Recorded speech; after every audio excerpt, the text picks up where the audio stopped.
Assalamualaikum warahmatullahi wabarakatuh.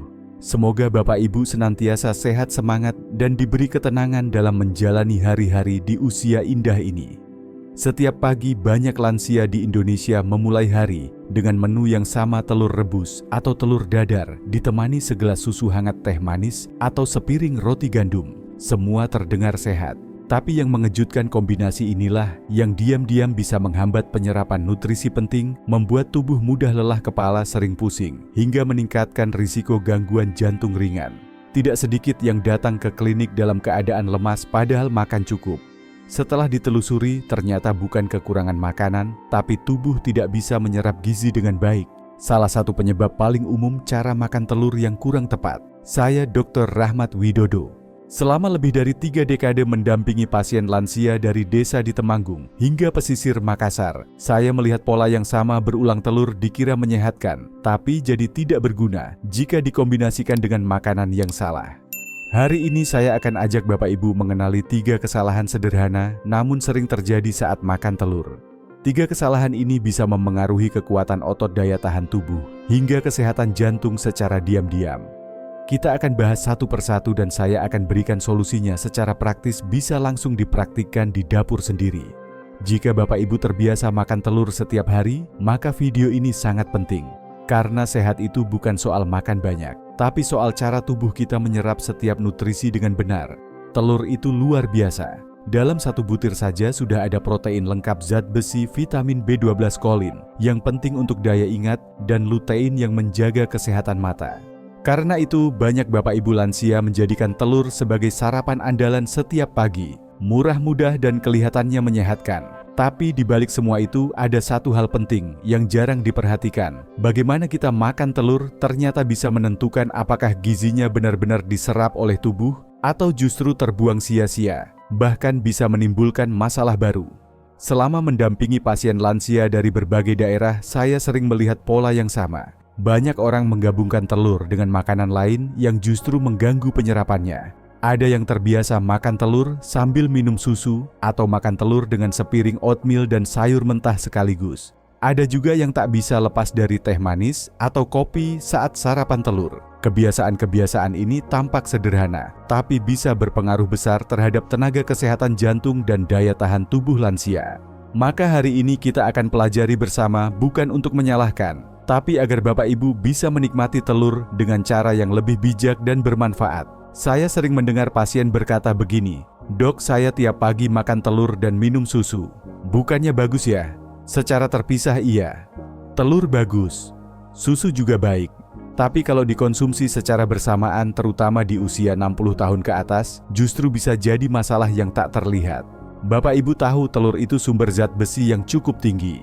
Zat besi ini sangat penting, apalagi untuk lansia. Kekurangannya bisa bikin tubuh lemas, gampang pusing, sulit fokus, dan dalam jangka panjang bisa meningkatkan risiko gangguan jantung ringan. Masalahnya, zat besi dari telur butuh jalur khusus untuk diserap di usus, dan jalur ini ternyata juga digunakan oleh kalsium. Nah, susu, keju, dan yogurt semua kaya akan kalsium. Kalau dimakan bersamaan, zat besi dan kalsium ini akan berebut masuk. Hasilnya yang kalah biasanya zat besi. Beberapa penelitian menunjukkan bahwa kalsium bisa menghambat penyerapan zat besi hingga 60%. Jadi walaupun Bapak Ibu sudah makan telur dengan niat menambah tenaga tubuh, belum tentu bisa menyerap zat besinya dengan baik jika bersamaan dengan susu atau keju. Saya teringat satu kasus di Gresik. Bu Lastri, 62 tahun, rajin sarapan dengan telur rebus dan susu hangat. Tapi beberapa bulan terakhir, beliau sering mengeluh cepat lelah dan berdebar. Setelah dicek ternyata kadar hemoglobinnya menurun, padahal makannya cukup. Setelah kami ubah pola makannya, telur tetap dikonsumsi pagi, tapi susu digeser ke sore hari, keluhannya mulai berkurang perlahan. Masalahnya bukan di makanannya, tapi di waktunya. Selain itu, di dalam susu ada protein bernama kasein. Protein ini bisa mengikat zat besi dan membentuk senyawa yang tidak bisa diserap tubuh. Ini lebih sering terjadi pada susu murni atau keju yang padat. Jadi bagaimana solusinya? Apakah harus berhenti minum susu? Tidak perlu. Kuncinya cuma satu, beri jeda waktu. Minimal 2 jam antara makan telur dan mengonsumsi produk susu. Misalnya sarapan telur jam 7 lalu susu, atau yogurt bisa dikonsumsi jam 9 atau 10 sebagai camilan. Atau bisa juga ganti minuman pagi dengan yang mengandung vitamin C seperti air jeruk irisan tomat atau paprika rebus. Vitamin C justru membantu tubuh menyerap zat besi lebih optimal, bahkan bisa meningkatkan penyerapannya hingga 3 kali lipat. Coba Bapak Ibu perhatikan kembali pola sarapan selama ini. Apakah telur dan susu sering dikonsumsi bersamaan? Jika iya, mungkin sekarang saatnya sedikit mengatur ulang waktunya. Bukan untuk menyulitkan, tapi agar apa yang Bapak Ibu makan benar-benar bermanfaat bagi tubuh. Seringkali saat saya tanya ke pasien, pagi tadi makan apa Bu? Jawabannya kurang lebih begini. Tadi makan telur dadar roti gandum sama oatmeal Dok. Biar kenyang dan sehat. Sekilas terdengar sempurna.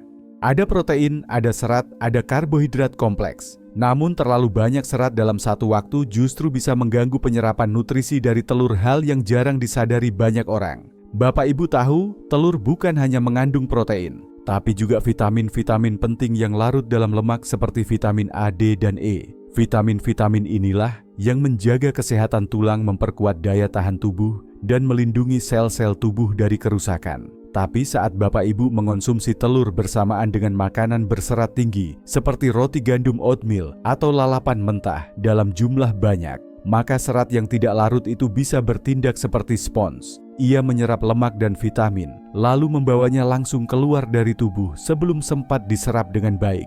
Serat ini juga mempercepat laju makanan di saluran cerna.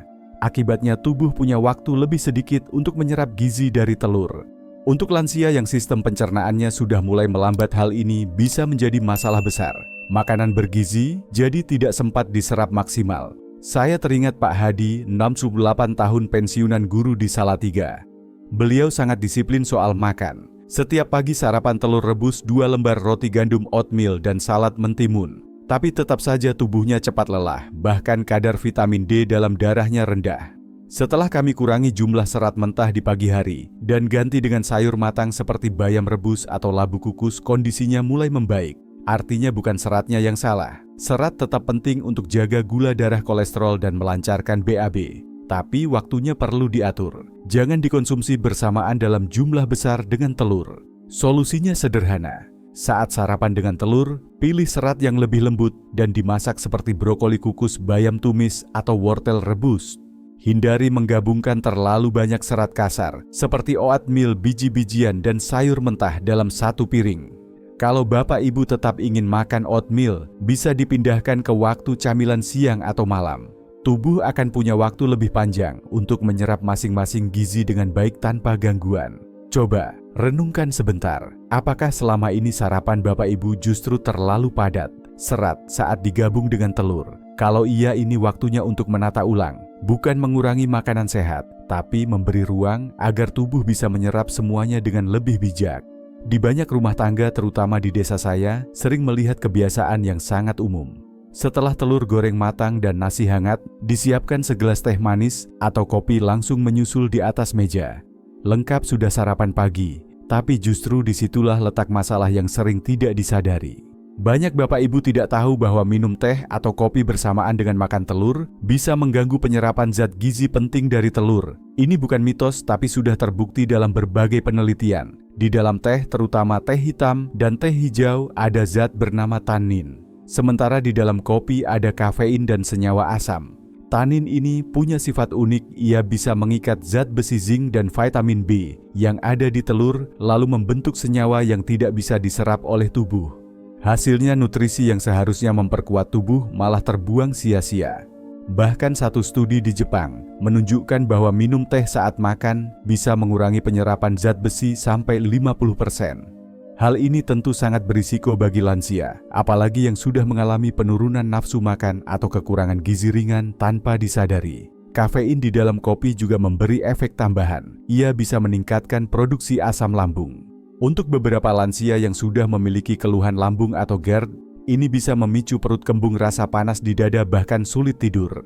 Kafein juga mempercepat pergerakan makanan di dalam saluran pencernaan. Akibatnya tubuh tidak punya cukup waktu untuk menyerap protein dari telur secara optimal. Saya masih ingat cerita Pak Ismail, 70 tahun, dari Banyuwangi. Beliau tak pernah bisa makan tanpa segelas kopi hitam. Setiap pagi telur ceplok dan kopi panas adalah rutinitas wajib.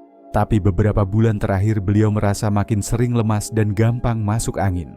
Setelah kami ganti kebiasaan tersebut, kopinya digeser ke jam 10 pagi dan telur disantap hanya dengan air putih atau jus tomat.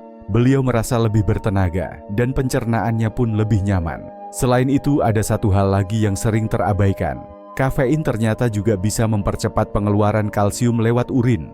Bagi Bapak Ibu yang sudah mengalami pengeroposan tulang atau berisiko osteoporosis, hal ini tentu perlu diperhatikan. Jadi apa solusinya? Tidak perlu berhenti minum teh atau kopi, tapi beri jeda. Setidaknya 1 jam setelah makan telur, baru minum teh atau kopi.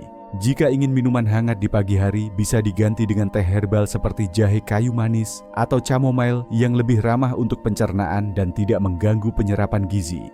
Sekarang coba diingat kembali, apakah Bapak Ibu terbiasa menyantap telur bersama kopi atau teh? Jika iya, mungkin inilah saatnya memberi jarak sedikit, agar apa yang masuk ke tubuh benar-benar memberi manfaat, bukan hanya kenyang sesaat. Selain memilih waktu dan pasangan makan yang tepat, satu hal yang sering terlupakan adalah cara memasak telur. Banyak Bapak Ibu menganggap semua jenis olahan telur itu sama saja. Padahal cara memasak bisa sangat memengaruhi bagaimana tubuh menyerap nutrisinya, terutama di usia lanjut. Telur goreng memang enak, apalagi kalau digoreng garing dan diberi kecap sedikit. Tapi suhu tinggi dan minyak banyak bisa merusak struktur protein dalam telur. Akibatnya protein jadi lebih sulit dicerna oleh tubuh. Belum lagi lemak trans dari minyak bekas pakai yang bisa meningkatkan kolesterol jahat jika dikonsumsi rutin. Untuk lansia, pilihan terbaik justru yang paling sederhana, telur rebus. Cara ini tidak menambah minyak, tidak merusak nutrisi, dan lebih ringan untuk lambung. Selain itu, telur rebus membantu mempertahankan vitamin B12 dan folat, 2 nutrisi penting untuk daya ingat dan energi lansia. Kalau Bapak Ibu ingin variasi, telur poach direbus tanpa cangkang juga sangat baik. Tekstur kuning telur tetap lembut dan putih telurnya matang sempurna. Tanpa tambahan minyak, metode ini cocok untuk Bapak Ibu yang punya masalah lambung atau sedang menjaga berat badan. Opsi lain yang juga aman adalah telur orak-arik dengan api kecil menggunakan sedikit minyak zaitun atau minyak kelapa. Memasak dengan api kecil membantu menjaga struktur protein dan lemak sehat di dalam telur, sekaligus meningkatkan penyerapan vitamin larut lemak seperti A, D, dan E. Lalu bagaimana dengan telur setengah matang atau mentah? Beberapa orang percaya telur mentah lebih bergizi. Tapi untuk lansia saya tidak sarankan. Risiko infeksi bakteri seperti salmonella lebih besar dan daya tahan tubuh kita tidak sekuat dulu. Lebih baik memilih yang aman tapi tetap enak. Selain cara memasak, kualitas telur juga penting. Jika memungkinkan, pilih telur ayam kampung atau telur organik. Telur jenis ini biasanya mengandung lebih banyak omega 3 dan vitamin. Simpan di bagian tengah kulkas, jangan di pintunya. Dan selalu periksa jika ada bau aneh atau retakan, sebaiknya tidak dikonsumsi. Jadi bukan hanya soal makan telur setiap hari, tapi bagaimana Bapak Ibu memasaknya, menyimpannya, dan memadukannya dengan makanan lain. Dengan cara yang tepat, telur bisa menjadi sahabat tubuh di usia lanjut, bukan sekadar lauk, tapi sumber kekuatan harian yang aman dan bergizi. Setelah tahu apa yang sebaiknya tidak dikombinasikan dengan telur, sekarang kita bahas pasangan terbaiknya. Karena telur tidak berdiri sendiri, cara kita memadukannya bisa membuat nutrisinya naik 2 kali lipat atau sebaliknya hilang begitu saja. Yang pertama dan paling penting, vitamin C. Bapak Ibu mungkin pernah dengar bahwa vitamin C bisa membantu penyerapan zat besi. Itu benar. Kalau telur dikombinasikan dengan makanan yang kaya vitamin C tubuh, kita akan lebih mudah menyerap zat besi di dalamnya. Contohnya sangat sederhana, irisan tomat, paprika, kukus brokoli, atau segelas air jeruk hangat. Saya pernah menyarankan Bu Wahyuni di Klaten untuk mengganti teh paginya dengan air jeruk segar dan menambahkan tumisan tomat ke dalam telur dadarnya. Setelah 2 bulan, beliau merasa tubuh lebih segar, jarang lemas, dan nafsu makan pun membaik. Padahal tidak ada obat yang berubah, hanya kombinasi makanannya saja yang diperbaiki. Pasangan kedua yang bagus adalah sayur berwarna cerah, khususnya yang mengandung beta-karoten seperti wortel, labu kuning, dan bayam. Senyawa ini akan berubah menjadi vitamin A di dalam tubuh, dan vitamin A ini larut dalam lemak. Telur mengandung lemak sehat alami yang membantu proses ini berlangsung optimal. Bapak Ibu bisa coba membuat orak-arik telur dengan parutan wortel dan sedikit labu kukus. Rasanya manis, alami, lembut, dan cocok untuk pencernaan lansia. Jangan lupa juga dengan alpukat. Buah ini mengandung lemak tak jenuh yang membantu penyerapan vitamin larut lemak dari telur. Selain itu, alpukat juga kaya kalium yang mendukung tekanan darah tetap stabil. Kombinasi telur rebus dan irisan alpukat sangat cocok untuk sarapan yang ringan, tapi mengenyangkan. Kalau Bapak Ibu suka rempah, jangan ragu menambahkan kunyit atau jahe ke dalam masakan telur. Kunyit dikenal sebagai antiinflamasi alami bagus untuk sendi dan daya tahan tubuh. Tambahkan sedikit kunyit ke telur dadar atau telur rebus yang dihancurkan, rasanya nikmat dan manfaatnya banyak. Dengan memadukan telur bersama makanan yang tepat, tubuh lansia tidak hanya mendapat rasa kenyang, tapi juga benar-benar menyerap manfaatnya untuk tenaga pikiran dan kekuatan hari demi hari. Banyak yang bertanya ke saya, "Dok, telur itu sebaiknya dimakan pagi, siang, atau malam?" Jawabannya tergantung kondisi masing-masing. Tapi kalau untuk lansia, waktu terbaik justru di pagi atau siang hari. Kenapa? Karena saat pagi hari sistem pencernaan kita masih segar. Lambung belum terlalu banyak bekerja, enzim masih aktif, dan tubuh siap menyerap nutrisi dengan lebih efisien. Makan telur di pagi hari membantu menjaga kadar gula darah tetap stabil, mencegah rasa lapar berlebihan di siang hari, dan memberikan energi bertahap tanpa lonjakan drastis. Selain itu, protein dari telur membantu Bapak Ibu merasa kenyang lebih lama. Ini penting untuk menghindari camilan manis atau gorengan yang sering jadi penyebab naiknya kolesterol atau gula darah tanpa kita sadari. Tapi bukan hanya soal kenyang. Protein dalam telur juga sangat penting untuk menjaga massa otot di usia lanjut.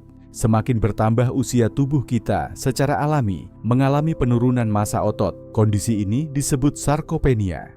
Akibatnya banyak lansia merasa cepat lelah, sering jatuh, atau kehilangan keseimbangan saat berjalan. Dengan makan telur secara rutin, terutama di waktu yang tepat, tubuh mendapatkan asam amino esensial yang diperlukan untuk merawat dan membangun jaringan otot. Bahkan bagi Bapak Ibu yang sudah tidak terlalu aktif, bergerak, protein dari telur tetap membantu menjaga otot tetap kuat dan tidak cepat melemah. Saya ingat Pak Tarmo, 72 tahun, di Pekalongan. Setelah pensiun, beliau jarang olahraga dan mulai sering jatuh saat naik tangga. Kami mulai ubah pola makan beliau. Telur direbus setiap pagi dikombinasikan dengan sedikit bayam dan alpukat. 2 bulan kemudian kekuatan kakinya mulai kembali dan rasa yakin dirinya kembali. Jadi jangan tunda makan telur sampai malam hari. Pagi atau siang adalah waktu emas ketika tubuh masih punya tenaga untuk memproses dan menggunakan nutrisi dengan baik. Dengan kebiasaan kecil seperti ini, Bapak Ibu tidak hanya menjaga energi harian, tapi juga memperpanjang masa kemandirian agar tetap bisa berjalan sendiri, naik tangga sendiri, dan hidup dengan percaya diri sampai usia senja. Banyak lansia yang masih ragu, "Dok, kalau makan telur setiap hari, apakah kolesterol saya tidak naik?" Pertanyaan ini wajar karena selama bertahun-tahun telur sempat dicap sebagai penyebab kolesterol tinggi. Tapi sekarang ilmu kedokteran sudah lebih jelas. Telur memang mengandung kolesterol, tapi bukan berarti langsung menaikkan kadar kolesterol darah pada semua orang. Tubuh kita punya sistem pengaturan sendiri. Ketika kita makan makanan tinggi, kolesterol hati akan mengurangi produksinya dari dalam tubuh. Jadi bagi kebanyakan orang sehat, makan 1 butir telur per hari tidak menyebabkan gangguan apapun, termasuk bagi lansia. Telur justru mengandung kolin, yaitu zat yang membantu mengatur metabolisme lemak dan mendukung fungsi otak. Selain itu, ada juga senyawa fosfolipid yang terbukti membantu menjaga keseimbangan lemak darah. Namun memang tidak semua tubuh bereaksi sama. Bagi Bapak Ibu yang memiliki kadar LDL tinggi secara genetik atau punya riwayat penyakit jantung, diabetes, atau gangguan metabolik lainnya, sebaiknya konsultasikan dulu ke dokter atau ahli gizi. Dalam beberapa kasus, jumlah telur perlu disesuaikan. Tapi untuk lansia yang sehat dan masih aktif, mengonsumsi 1 butir telur per hari umumnya aman, bahkan bermanfaat. Yang terpenting adalah memperhatikan pola makan secara menyeluruh. Telur tetap bisa menjadi bagian dari diet seimbang lansia, asalkan tidak disandingkan dengan gorengan, daging olahan, atau makanan tinggi lemak jenuh. Intinya adalah keseimbangan. Makan telur setiap hari sah-sah saja, asal cara memasaknya benar, pasangan makanannya tepat, dan gaya hidupnya tetap dijaga. Yang perlu diwaspadai bukan telurnya, tapi ketidaktahuan dalam menikmatinya secara bijak. Setelah semua yang kita bahas hari ini, satu hal yang ingin saya tekankan adalah telur bukan sekadar lauk biasa, tapi bisa menjadi sahabat terbaik bagi kesehatan lansia, asal kita tahu cara menikmatinya dengan benar. Banyak orang mengira makan sehat itu sulit, rumit, atau mahal. Padahal perubahan kecil justru yang memberi dampak besar.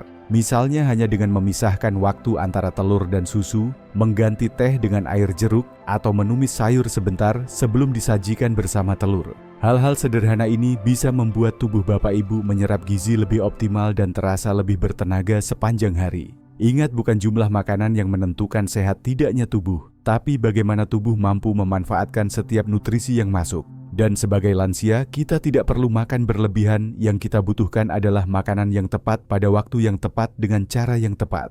Sekarang coba Bapak Ibu renungkan, apakah selama ini ada kebiasaan yang tanpa disadari justru mengurangi manfaat dari telur yang dimakan? Jika iya, tidak ada kata terlambat untuk memperbaiki. Mulailah dari satu hal dulu. Besok pagi cobalah makan telur rebus dengan sayur matang dan segelas air putih hangat. Hindari kopi atau teh selama 1 jam. Rasakan perbedaannya setelah seminggu. Kalau dirasa bermanfaat, bagikan juga ke saudara, teman arisan, atau tetangga di masjid. Karena seringkali kesehatan lansia tidak ditentukan oleh obat mahal, tapi oleh pengetahuan kecil yang dibagikan dengan niat tulus. Mari kita rawat tubuh dengan lebih sadar, lebih tenang, dan lebih bijak. Mulai hari ini, setiap hari hingga usia panjang, yang insya Allah tetap sehat.